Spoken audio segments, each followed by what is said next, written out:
Assalamualaikum warahmatullahi wabarakatuh. Alhamdulillahirrabbilalamin. Wassalatu wassalamu ala asrafil anbiya wal mursalin wa ala alihi wa ashabihi ajma'in. Teman-teman sekalian yang dimuliakan Allah Subhanahu wa taala, berjumpa kembali dengan saya Bobby Mulyono di kelas 9 ya. Kita akan mulai belajar mata pelajaran pendidikan agama Islam. Untuk materi pertama kita mengambil tema yaitu Al-Quran dan Hadis ya, dengan subtema yakni optimisme, ikhtiar dan tawakal. Nah, pada kesempatan kali ini kita akan sampaikan tentang optimisme. Optimis, apa itu optimis itu ya? Jadi optimis itu pengharapan kepada yang baik gitu. Selalu berharap kepada sesuatu itu kesudahannya mesti baik gitu. Itu optimis itu. Baik, untuk materi pokoknya adalah kita akan belajar tentang firman Allah Subhanahu wa taala di surat Az-Zumar ayat 53, di mana dalam surat tersebut intinya adalah mengajarkan kita untuk tidak putus daripada rahmat Allah ya. Kita mulai dengan pelajarannya, namun sebelumnya kita sampaikan dulu kompetensi dasarnya. Jadi ini yang harus kita kuasai dan harus menjadi perilaku kita. Yang pertama adalah kita terbiasa untuk membaca Al-Quran ya, terbiasa untuk membaca Al-Quran ya. Jadi setiap hari kita harus tilawah gitu ya. Dalam hal ini ya, terbiasa membaca Al-Quran dengan meyakini bahwa optimis, ikhtiar dan tawakal itu perintah agama. Jadi selain membaca Al-Quran kita tadabbur. Kemudian yang kedua, menunjukkan perilaku optimis. Ini perwujudan kita, implementasi dalam kehidupan. Jadi setelah kita belajar Al-Quran, kita tahu perintahnya, kita tunjukkan dalam perilaku kita. Jadi selalu memiliki jiwa optimis, selalu bersungguh-sungguh dalam berusaha, kemudian selalu menyerahkan semuanya kepada Allah. Berarti ini kedekatan kita kepada Allah Subhanahu wa taala. Kemudian yang ketiga, kita mampu untuk menjelaskan. Sebelum menjelaskan, kita pahami dulu kandungan atau makna atau pelajaran di dalam surat Az-Zumar ayat 53, An-Najm 39 sampai 42, kemudian Al-Imran ayat 159 tentang optimis, ikhtiar dan tawakal. Kemudian nanti kalau waktunya ada, kita akan sampaikan hadis-hadis yang terkait dengan optimis, ikhtiar dan tawakal ya. Baik anak-anak semuanya, kita masuk yang pertama yakni di surat Az-Zumar ayat 53, di mana dalam surat Az-Zumar ayat 53 ini Allah Subhanahu wa taala berfirman, A'udzu billahi minasyaitonir rajim. Qul ya ibadiyalladzina asrafu ala anfusihim la taqnatu min rahmatillah.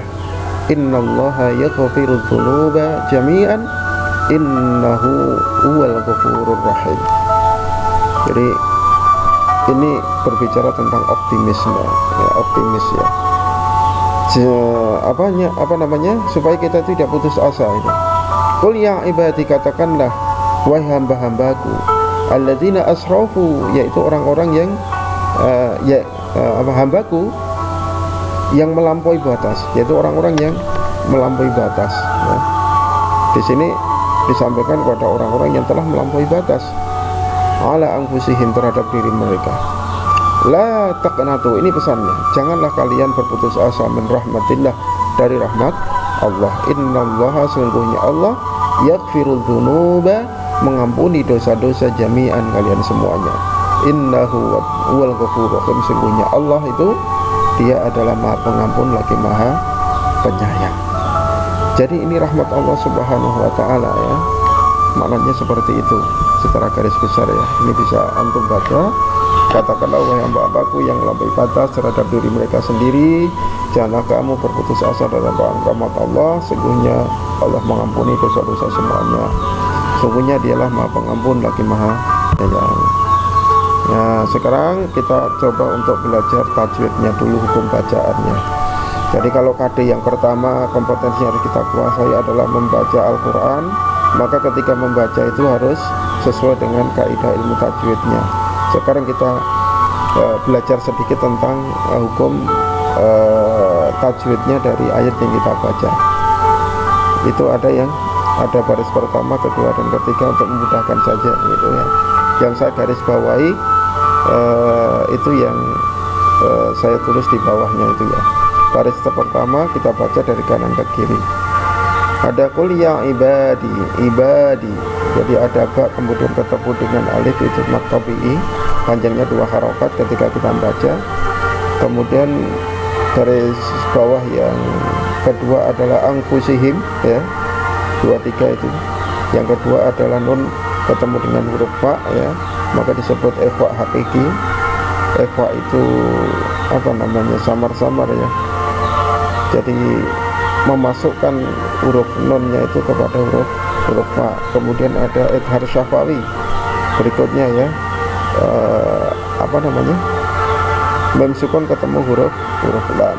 Kemudian terakhir ada huruf qaf yang ada di tengah kata, maka disebut qalqalah sugro karena di tengah kata. Kalau di akhir kata atau di akhir ayat maka qalqalah kubro gitu ya. Kemudian yang di baris kedua ya, min rahmatillah innallaha yaghfirudz dzunuba jami'an innahu huwa. Ini ada 4 ya, 1 2 3 4 ya. Nun sukun ketemu dengan ro ada idgham bilang guna. Kemudian ada inna, itu ada bacaan guna panjangnya 2 harokat. Kemudian ada ya ini lewat ya, ada huruf alif lam syamsiyah ya, al-dzunuba, alif lam ketemu dengan huruf dal, jadi alif lam syamsiyah. Kemudian ada innahu jami'an, innahu ya, ini dibaca jelas, jadi hukumnya idhar khalqi. Ini yang baris kedua. Sekarang baris ketiga ada al-ghafurur rahim. Ini ada alif lam qamariyah, kemudian ada mad arid lis-sukun ya. Jadi anak-anak semuanya, ini hanya sekedar contoh saja, nanti masih banyak lagi kandungan tajwidnya, bisa antum perkaya diri sendiri ya, dicorak-corai ini hukumnya apa, kemudian cara membacanya bagaimana. Baik anakku semuanya, kita masuk kepada arti ya, arti secara lafziyah. Maksudnya lafziyah itu secara lafaz, jadi perkata, perlafadznya. Sekarang banyak Quran perkata ya, nanti antum bisa baca ya, saya baca ini artinya apa. Saya hanya menyampaikan yang ada saja. Qul itu katakanlah, ya ibadi wahai hamba-hambaku, alladzina orang-orang yang atau yang saja, kemudian asrafu ala, yaitu yang apa namanya, melampaui batas atas. Ala itu atas ya, atau terhadap anfusihim, diri mereka sendiri. Kemudian la taqnatu, la itu janganlah ya, janganlah. Bisa jadi nanti tergantung nanti kata di depannya itu, kalau ketemu dengan apa namanya, fi'il ya, perintah, kata kerja, la taqnatu, janganlah kalian berputus asa, maka la itu maknanya adalah jangan. Mungkin nanti di kata-kata lain maknanya tidak, karena la itu bisa tidak bisa jangan gitu ya. Kemudian rahmatillah, rahmat itu ada rahmat Allah, itu Allah, rahmat Allah, kasih sayang Allah. Yaghfiru itu dari kata ghafara, berarti yaghfiru itu artinya adalah mengampuni, berarti Allah itu mengampuni. Adzunuba itu jamak dari adzambun, artinya apa? Dosa. Berarti kalau adzunub berarti dosa-dosa. Kemudian jami'an itu semuanya. Kemudian al-ghafur itu adalah nama Allah Subhanahu wa taala, sifat Allah Subhanahu wa taala al-ghafur, yaitu maha pengampun. Kemudian terakhir ar-rahim, itu juga sifat Allah, yaitu ar-rahim, yaitu maha penyayang. Baik ikhwas sekalian, kemudian asbabun nuzul ya, silakan nanti dibaca ya, dibaca di buku paket ada kok. Jadi intinya anak-anaknya semuanya, ketika itu memang orang-orang kafir Quraisy, orang-orang Quraisy itu kan sebelumnya menyembah apa ya, berhala. Ini kesesatan yang luar biasa. Syirik itu apa namanya, dosa yang sangat besar itu, dan tidak bisa terampuni kecuali dengan taubat gitu kan. Kemudian dosa membunuh, itu kan perilaku orang jahiliyah kan luar biasa ya, berzina, membunuh, minum khamr. Bahkan yang paling besar apa tadi yang disebutkan adalah dosa syirik, itu menyekutukan Allah gitu. Maka Rasulullah SAW menyampaikan itu kepada mereka itu, bahwa Allah itu menurunkan yaitu ayat itu, janganlah kalian berputus asa dari rahmat Allah. Syaratnya apa?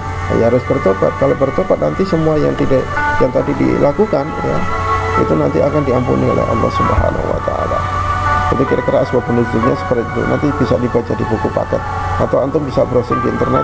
Yang lebih baik itu adalah kalau antum punya kitab-kitab tafsir, nanti dilihat tuh asbab nuzulnya seperti apa. Baik, sekarang kandungannya apa? Kandungannya apa dari Al-Zumar ayat berapa tadi? Al-Zumar ayat 53, di mana Allah Subhanahu wa taala berfirman, "Qul katakanlah ya ibadi, ya ibadi, wahai hamba-hambaku." Jadi kita ini adalah hamba ya. Hamba itu tugasnya berarti, hamba itu dalam bahasa Arab disebut apa? Abdun. Abdun itu berarti kita harus mengabdi kepada Allah Subhanahu wa taala, yaitu dengan beribadah kepada Allah itu ya. Kenapa? Allah juga berfirman, "Wa ma khalaqtul jinna wal insa illa liya'budun," bahwa Allah Subhanahu wa taala itu menciptakan jin dan manusia itu supaya kita beribadah hanya kepada Allah Subhanahu wa taala. Itu ya. Maka kandungannya adalah yang pertama, Allah Subhanahu wa taala berfirman apa tadi? "Qul ya ibadiyalladzi asrafu ala anfusihim." Jadi ditujukan kepada orang-orang yang terlampaui batas. Jadi mereka yang melampaui batas terhadap dirinya sendiri. Mereka berbuat zalim menganiaya, zalimun li nafsi, zalim terhadap diri sendiri, dengan berbuat syirik, dengan melakukan zina, dengan mencuri, dengan minum minuman keras dan sebagainya. Apalagi dengan banyak perang akhirnya membunuh tanpa ada alasan yang hak, membunuh seseorang dengan batil gitu kan. Itu adalah melampaui batas, perbuatan berbatas. Tapi Allah Subhanahu wa taala menyeru kepada mereka untuk bertaubat gitu. Karena apa? Taubat itu adalah jalan untuk mereka untuk kembali kepada Allah. Maka taubat itu didefinisikan sebagai irji ilallah gitu ya. Kemudian ayat selanjutnya dikatakan oleh Allah Subhanahu wa taala, "Qul ya ibadi qul ya ibadiyalladzi asrafu ala anfusihim la taqnatu min rahmatillah." Janganlah kalian itu berputus asa dari rahmat Allah ya. Karena Allah itu ya, ketika kita berbuat zalim gitu, tapi rahmat Allah itu lebih besar daripada dosa kita gitu kan. Dosa kita segunung, tapi rahmat Allah itu lebih luas gitu ya.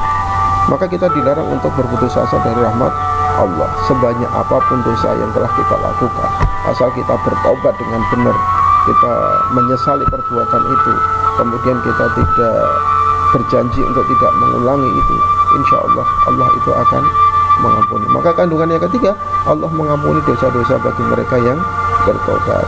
Syaratnya bertobat. Kalau kita mau bertobat, nanti kita akan mendapat rahmat dari Allah Subhanahu wa taala. Kalau tidak, ini yang bisa saya sampaikan ya tentang kandungan surat Az-Zumar. Nanti antum bisa gali lagi kandungan yang ada di dalam surat Az-Zumar ayat 53. Nah, sekarang yang penting adalah bagaimana pengamalan dari surat Az-Zumar ayat 53 dalam kehidupan kita ya. Tadi di awal kita sampaikan bahwa temanya adalah optimis ya. Maka ini mengajarkan tentang optimisme ya. Ayat ini mengajarkan tentang optimisme. Optimis itu apa? Optimis itu adalah sikap pengharapan yang baik ya. Selalu bersikap ada harapan, selalu ada harapan yang baik setiap apa yang kita lakukan ya.